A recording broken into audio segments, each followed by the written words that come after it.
Down there, underneath our feet, as we wade, there are myriads and myriads of life forms.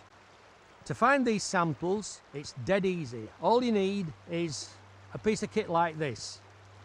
This is in fact nothing more than a piece of my wife's net curtaining, 2'6" to 3 feet long. I got her to run a seam up both sides, just big enough to pass a brush handle through. I got an old brush handle, sawed it in two, shoved it down each side, and that's it. And it's called a kick net. Some people call it a kick seine net. It's actually a very simplified version of what the biologists use for doing stream sampling, for getting index samples. And all you do is this. You go out into the stream, find somewhere where there's some current, go in, preferably where the bottom is pebbly that you can kick up, stand upstream of the net, in other words the current's coming from behind you, plunge the net in vertical right down to the riverbed and then kick the bottom up for all you're worth.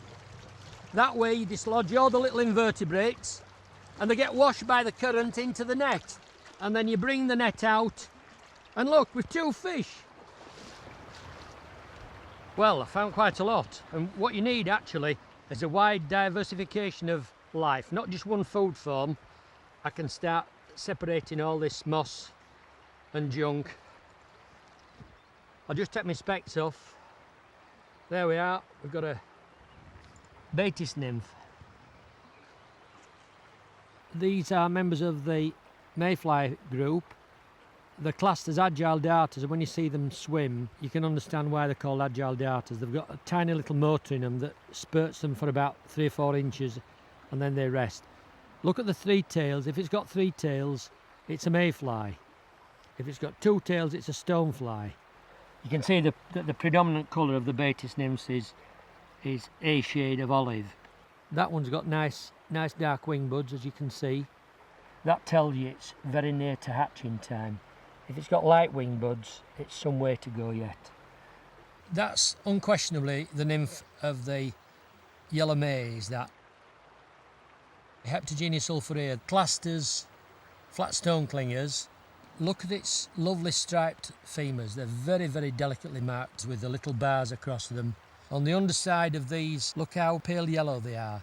That again tells me that within there is the adult is maturing quite nicely. Also again on these, look how long that tail is there. It's longer than the insect itself.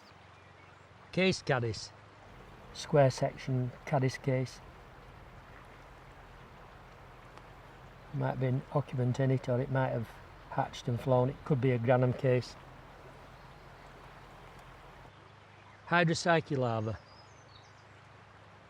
We're finding quite a good diversity. The only thing I haven't found so far, which I'm a bit surprised about, is a yellow Sally stonefly nymph. Here's another big stone clinger. Look at this, another belter. This shows a river in very good heart.